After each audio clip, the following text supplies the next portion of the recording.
বিকিবলৈ যোৱা এটা কুকুৰৰ মূল্য হ'ল ৬,০০০ টকা, কিন্তু অসমত মানুহ বিক্ৰী হৈছে ১,২৫০ টকাত আৰু অসমত মানুহ বিক্ৰী হৈছে ১৫০০ টকাত।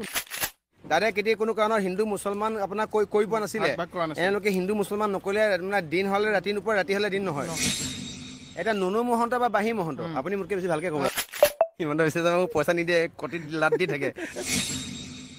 বিজেপি ফেদা খোৱাবিলাকৰ কথা কৈছোঁ, যিবিলাক আপোনাৰ চেলা চামুণ্ড। মিঠাতেল দিব বোলে, মানে ইমান বছৰে থু দি মাৰিলে, অহা বছৰৰ পৰা মিঠাতেল দি মাৰিব। মুখ্যমন্ত্ৰী মোৰ লগত আছে।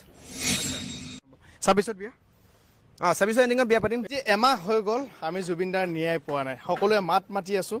মোৰ লগত বৰ্তমান উপস্থিত আছে বীৰ লাচিত থানা অসমৰ কেইবাজনো সতীৰ্থ, লগতে উপস্থিত আছে বিকাশ অসম। বৰ্তমান সময়ত ফেচবুকত একদম হাহাকাৰ সৃষ্টি কৰি থকা এজন বিশেষ ব্যক্তি, যিজন ব্যক্তিয়ে এটা চিঞৰ মাৰ ভাইহঁত বুলি ক'লে ৫০,০০০মান কমেণ্ট আহে আৰু মুখ্যমন্ত্ৰীৰ দৃষ্টিগোচৰ হয়। মুখ্যমন্ত্ৰীয়ে ক'ৰবাত নহয় ক'ৰবাত অকণমান ভয় কৰে বিকাশ অসমক। ৩,৪০,০০,০০০ মানুহৰ মাজত যে মাননীয় মুখ্যমন্ত্ৰী মহোদয়ে বিকাশ অসমৰ নামটো যে তেখেতে মনত ৰাখিছে, ল'বলৈ যে বাধ্য হৈছে, মই তেখেতক ধন্যবাদ জ্ঞাপন কৰিছোঁ।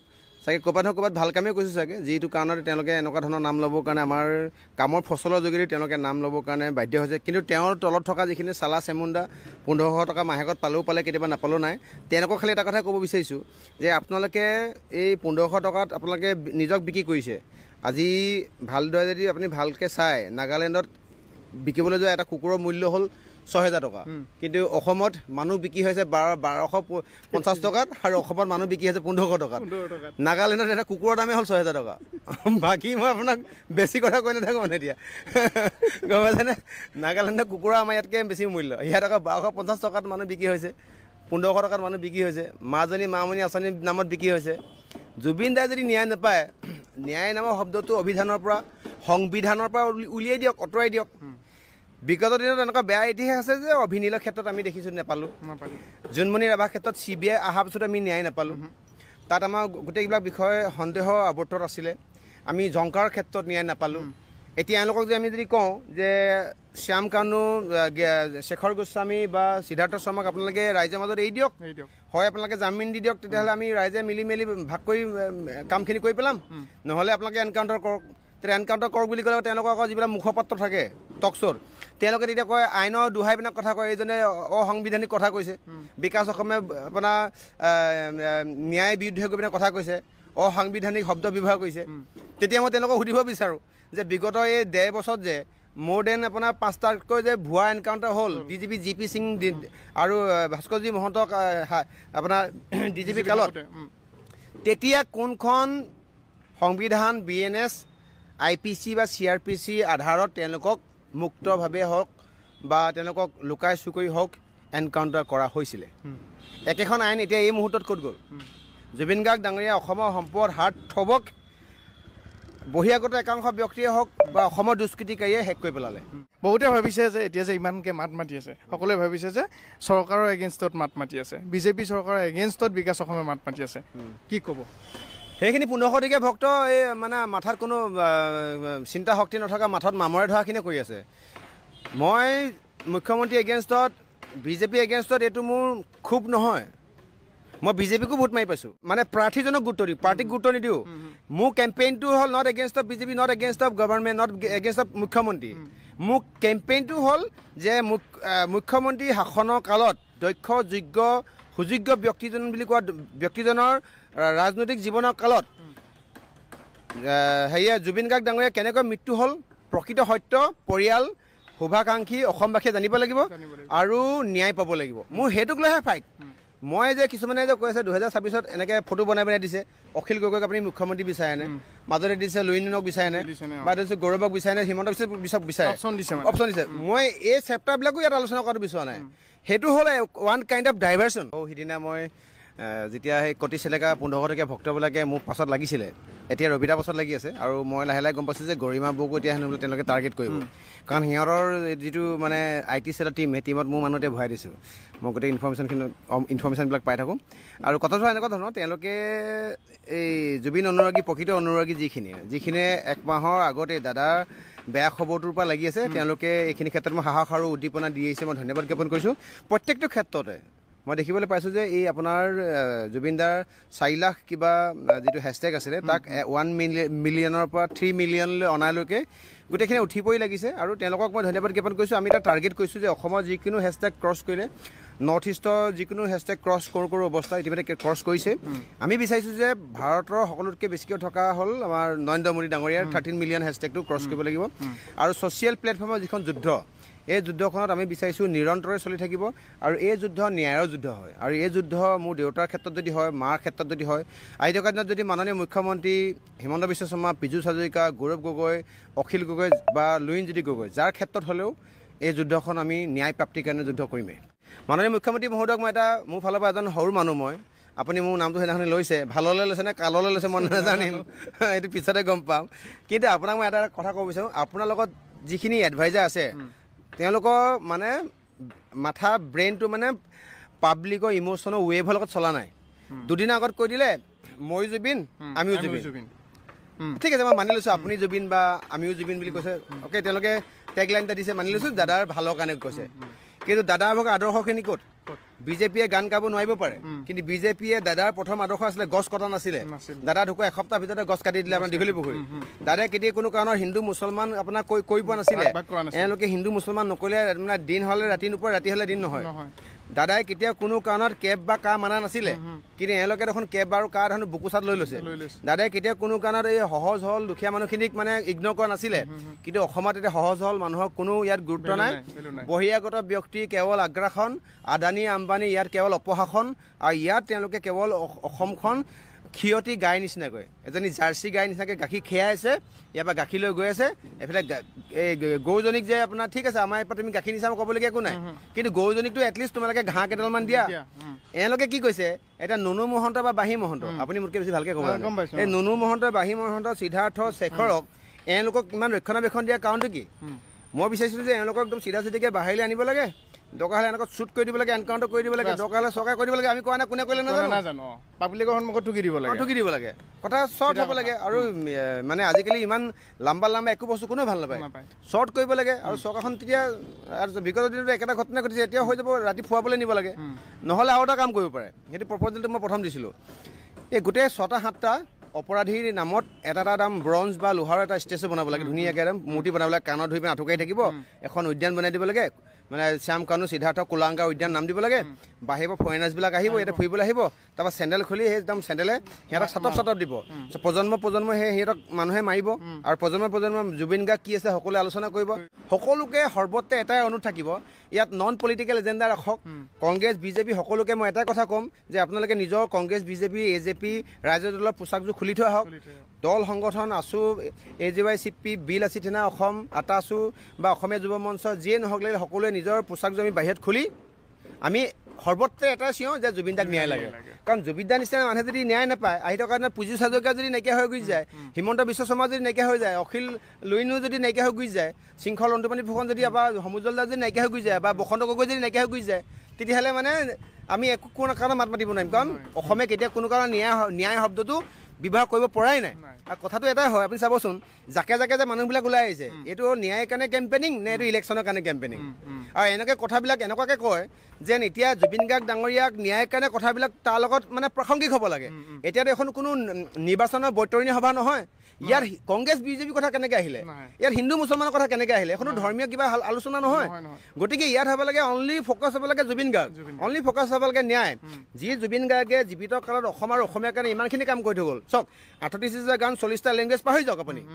জুবিন গাৰ্গ ডাঙৰীয়া অসমৰ কাৰণে বহুত কিবা কিবি কৰি থৈ গ'ল, যিটো কাৰণতে সুশান্ত সিং ৰাজপুতৰ নিচিনা ব্যক্তিও স্থান নাপালে, কিন্তু জুবিন গাৰ্গ ডাঙৰীয়াৰ শিল্পীৰ ভিতৰত 2য় স্থান, ৱৰ্ল্ডত 4ৰ্থ স্থান, তেওঁ মৃত্যু।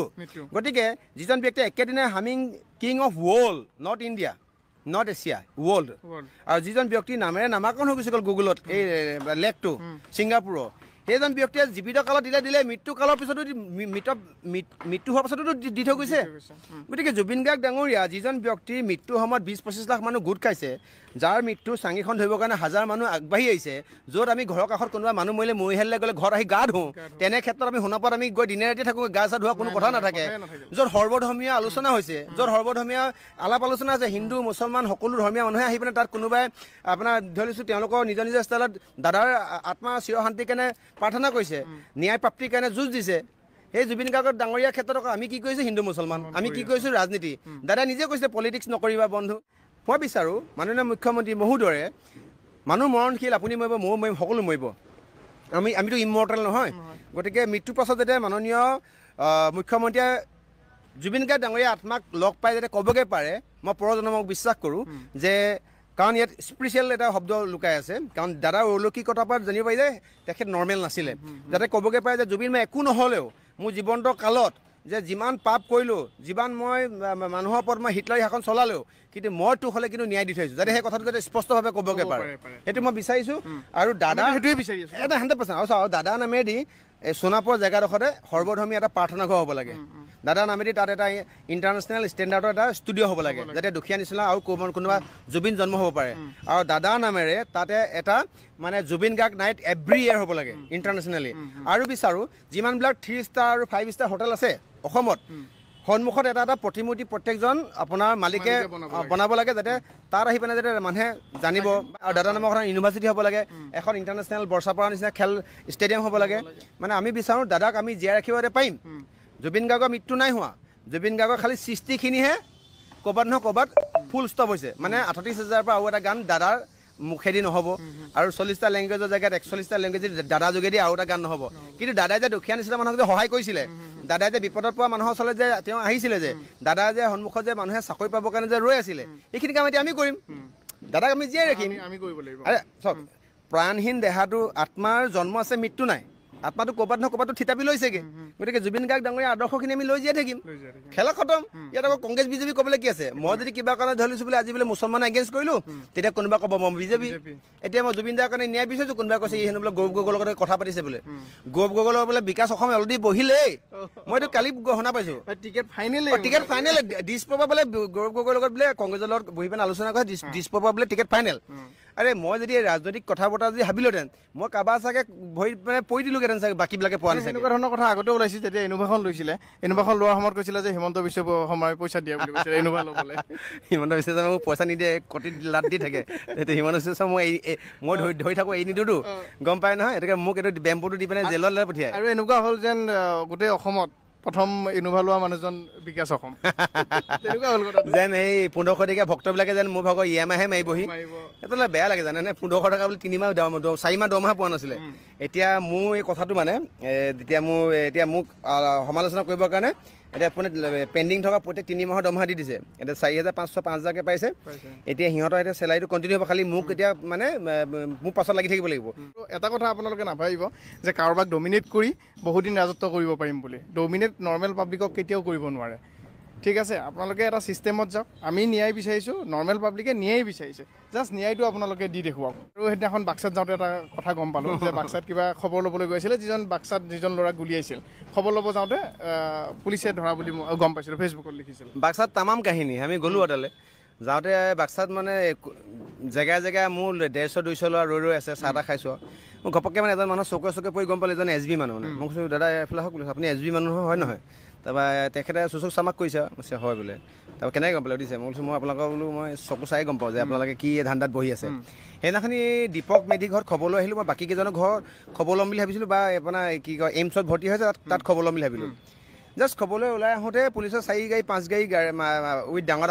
পুলিচ অফিচাৰ আহি পেলাই মোক মানে আমাৰ গাড়ীখন আমাৰ ইন'ভাখন মানে তেওঁলোকৰ কি কয় বলেৰ'খনে এনেকৈ অভাৰটেক কৰি ৰাখি দিলে তাৰপৰা মোৰ লগত আকাশ আছিলে বিপিন দা আছিলে আৰু হেৰি আছিলে বিক্ৰান্ত আছিলে সিহঁতে মোক নামি যাবলৈ দিয়া নাই যে দাদা মোৰ লগত যাব মানে মোৰ লগত যিকেইজন মানুহ যায় সেইকেইজনো মানে কেতিয়া কোনো কাৰণত মোক এনেকুৱা চিটুৱেশ্যনত অকলে এৰি নিদিয়ে বিপিন দাই গৈ পেলাই নিজে বহিব বিচাৰিছে সেইকাৰণে তেওঁলোকৰ যিখন আপোনাৰ পেট্ৰলিং গাড়ী যে মই বিকাশৰ লগত ময়ো যাম বোলে সিহঁতে নিদিয়ে না বিকাশ অকলে যাব তুলি মেলি লৈ আহিলে মই কৈছোঁ আপোনালোকে ফুৰাব লাগে কাক আৰু ফুৰাই আছে কাক ধৰিব লাগে কাক আৰু ধৰিছে কাক মই যদি জেল দিয়া যদি বুলি জেল দি দিবি কিন্তু ইয়াতে দিব লাগিব বাক্সাত দিব লাগিব তেতিয়া বাক্সাত তাত থাকি মই দুদিন আগত কৈছোঁ যদি বাক্সাত যদি জেল দিয়ে মোকতো গুৱাহাটী প্ৰত্যেকখন থানাতে গোচৰ আছে তেতিয়া বাক্সাত দিলে এটা কাম কৰিম তেতিয়া 200 চদাল হাতি 600 চদাল কৰি দিম বুলি দি দিলোঁ পুলিচে সেই বস্তুটো চাই আছে তাৰপৰা সিহঁতে ভাবিছিলে চাগে পুলিচখিনিয়ে মই তাত গৈ কিবা মানে উল্টা পুল্টা বা চিঞৰ বাখৰ প্ৰতিবাদ কৰিম মই সেইটো কাৰণে যোৱা নাছিলোঁ আমি গৈছিলোঁ যে সেই পৰিয়ালটো মানে কষ্টত ভুগি থকা যাৰ বুকুত গুলি মানে সোমাই গৈছে প্ৰতিবাদত তেওঁলোকক খবৰ ল'বলৈ গৈছিলোঁ। তাৰপৰা তেওঁলোকে আনি ৰাখিলে।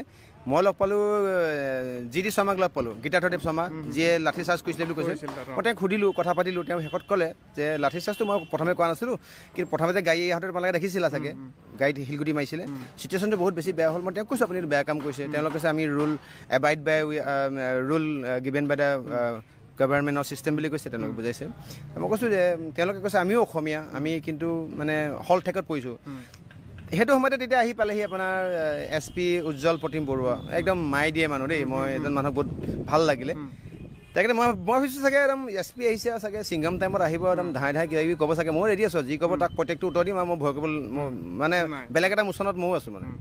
তেওঁ মোক দেখি পিনে মোৰ নিজৰে বেয়া লাগিলে মানে। তেওঁ পোনে আহি পিনে চৰি বিকাশ ফৰ দ্য ডিচিশ্যন বুলি কৈছে আৰু বেয়া নাপাবা, এইটো আমাৰ অৰ্ডাৰ আছিলে 144 লাগি আছে, চ' তোমাৰ পৰা আমাৰ অলপমান চকু আছে কাৰণে এনেকৈ হৈ গ'ল। তাৰ কথা চথা অলপমান ভিতৰৰ কথা পাতিলোঁ, তেওঁৰ লগত আলাপ আলোচনা হ'ল। তাৰপৰা তেওঁ মানে শেষত মানে আমাক গোটেই 20-25টা লগ ভাত পানী একদম PH ধাবাত ভাত পানী খুৱাই পঠিয়াইছে মানে। আমি নাখাওঁ বুলি কৈছিলোঁ, আমি প্ৰথমতে নাখাওঁ, কিয় খাম মানে। তাই দাদাই ক'লে তুমি এতিয়া বিকাশ মই SP বুলি নাভাবিবা, নিজৰ দাদা বুলি ভাবা, যে তুমি ভাত খাই যাব লাগিব, গোটেই দিনটো ইয়াতে থাকিলে মোৰ এইটো পাপ হ'ব। খুৱাই মেলি পঠিয়ালে। তাৰপাছত আহি পালোঁ। তেতিয়া আকৌ মানে সেই SP লগত দিয়া ফটোখনতো কোনোবাই লিখিছে যে ই ছাব্বিছত টিকেট ল'ব, সেইকাৰণে SP লগত ভাল, SP টিকেট দিব দিয়া। মানে য'তে হ'লেও তাতে আহে, মানে খালি ৰাজনীতিটো আহে আগত। জমনি কালি চেনেলযোৰ পিন্ধি পিনে NB নিউজৰ আমাৰ ভাৰ্গৱ দুৱা তাত মই এটা পডকাষ্ট দিবলৈ গৈছিলোঁ। এতিয়া সি মানে আজি ফটোখন মাৰি দিলে যে সহজ সৰল ব্যক্তিত্ব এজন ব্যক্তি, বিকাশ অসম, চেণ্ডেল পিন্ধি আহিলে। মই চেণ্ডেলত মই কমফৰ্ট ফিল কৰোঁ। আজি কোনোবাই একদম আকৌ লিখিবলৈ আৰম্ভ কৰি দিছে, কোনোবাই এই বিপিনদা জানে, বিপিনদাই কাজিয়া কৰি আছে, মানুহগৰাকীৰ নাম কি? কাকতি। তাৰপিছত কৈছে বোলে হেৰি বোলে কি কয়, ই বোলে চেণ্ডেল পিন্ধি অখিল গগৈ নিচিনাকৈ ই বোলে হেৰি হ'বগৈ, আহিথকা দিনা বোলে MLA হ'ব, তাত 2-3খন অৰ্কিড ফাৰ্ম হ'ব, তাৰপিছত ই বোলে হেৰি হ'ব, এইটো কি কয় বোলে ধান্দা কৰিছে। তেতিয়া মই কৈছোঁ, তেতিয়াহ'লে মোকো তহঁতি বোলে ৰঙা বেগ এটা দি দে, ৰঙা বেগটো পিঠিতে লৈ ল'ম, তেতিয়া অখিল গগৈ নিচিনা একদম একজেক্ট হৈ যাব। আৰু তেনেকৈ যদি চেণ্ডেল পিন্ধিলে যদি MLA হয়, তেতিয়া আমি ইয়াত 3-4জন মান MLA আছোঁ। এফালেও চেণ্ডেল, চব MLA। এটা কি কমেণ্ট কৰিছে গম পাইছে নাই? মই বোলে চেণ্ডেল পিন্ধাতকৈ বোলে জোতা পিন্ধা লিডাৰক বেছিকৈ বিশ্বাস কৰোঁ, কাৰণ চেণ্ডেল পিন্ধা মানুহ গৈ পিনে বোলে অখিল গগৈ হৈছে। তেতিয়া যদি আপুনি জোতা পিন্ধি আহে, তেতিয়া ক'ব ইমান টকা ক'ত পাইছে নকওঁ জোতা পিন্ধিবৰ কাৰণে। মই এইটো নাকাটিব আকৌ, মই লেংটা পেংটা হৈ ঘূৰি পেলাই ভাল পাব নেকি চাগে তেনে। নাই নাকাটো, এইটো পুৰা ভিডিঅ', এইটো পুৰা হিচাপে যাব। এতিয়া এনেকুৱা হৈছে, কালি আমি নাটকখন দেখিলোঁ যে চৰকাৰেই চৰকাৰৰ বিৰুদ্ধে প্ৰতিবাদ কৰিছে। আচৰিত লগা নাই নে ঘটনাটো? প্ৰথমবাৰৰ কাৰণে দেখা নাই নে পৃথিৱীত এনেকুৱা এটা ঘটনা? এইটো মানে আপোনাৰ মই হাঁহি ৰাখিব নাই প্ৰশ্নটো সুধিলে। আপুনি চাবচোন কি পাগল বাৰু, হা? সিহঁতি পাগল, সিহঁতি পাগল, আমি পাগলহে টেগলাইনহে দিব লাগিছিলে। আৰু ৰাস্তাৰ যদি পাগলে কোনোবা কাৰণত কিবা কাৰণত যদি এই নিউজটো কিবা কাৰণত চাইছে, সি ভাবিব আমিয়ে দেখোন অলপ ভালে আছোঁ।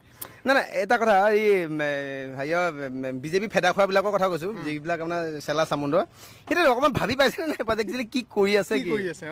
পৃথিৱীত ক'তো এনেকুৱা ইতিহাস নাই যে দলে চৰকাৰ এগেইনষ্টত মানে প্ৰতিবাদ কৰা, চৰকাৰ জাষ্টিছ বিচাৰি প্ৰতিবাদ কৰা। তেতিয়াহ'লে কাৰ্যপালিকা ন্যায়পালিকা বিধানমণ্ডল বা এইফালে হ'ল গণতন্ত্ৰ চতুৰ্থ ষ্টেপৰ, তেতিয়াহ'লে ন্যায়পালিকাৰ ওপৰত সিহঁতৰ মানে হেৰি একো বিশ্বাস নাই।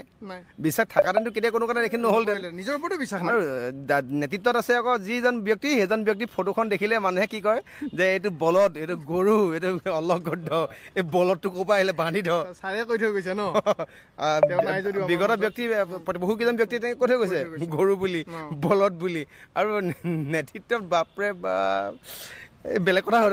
আৰু সঁচা কথাটোতো ওলাই গ'ল, এজন বৃদ্ধ মানুহক যেতিয়া সুধিলে তেওঁতো ক'লে মিটিং বুলি লৈ আহিছে, মিটিং বুলি লৈ আহিছে। সেইখিনি প্ৰকৃত জুবিন অনুৰাগীবিলাককো মানে বেলেগ এটা মানে আগুৱাই ভৰাই লৈ গুচি আহিছে।